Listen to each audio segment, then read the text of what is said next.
Do you know anyone who's living with diabetes? I know some people that have pre-diabetic conditions. I do. My father has diabetes, and I also have a coworker who has diabetes. My best friend from my childhood used to have type 1 diabetes. Unfortunately, at the moment, I do not know anyone with diabetes. Okay. All right, so the next question is, what are some challenges that someone who's living with diabetes would have in terms of their diet? In terms of living with their diet, I know that sugar and salt is in a lot of food, so I would guess that a lot of the things that we have, they cannot have at the moment, and they will have to be able to measure their own health instead of, people who do not have the health issues. I think it has to do with, you really have to watch your sugar intake. I know that they have to measure their insulin levels.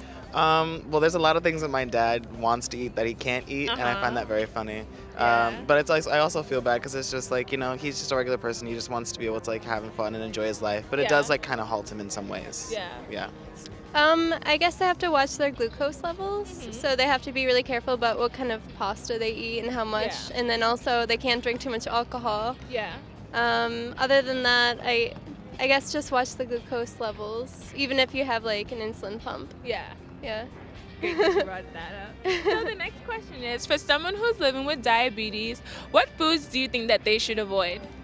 I guess, mostly bread.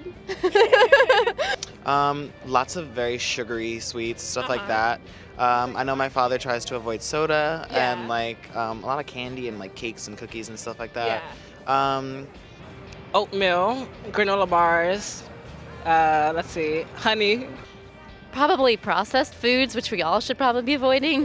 Like Cheetos and stuff that's got lots of fats and oils and processed ingredients that we can't pronounce.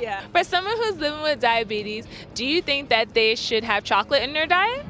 Well, I think maybe dark chocolate because that's like the healthiest chocolate that you can have, but in moderation, of course. Exactly.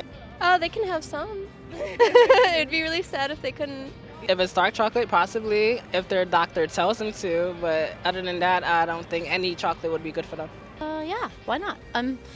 Different chocolates are made different ways, so I mean, really processed things that are full of extra little solids and fillers are things like Hershey's and Reese's and stuff that's kind of over the counter, I think, but there are also really high-level cacao products.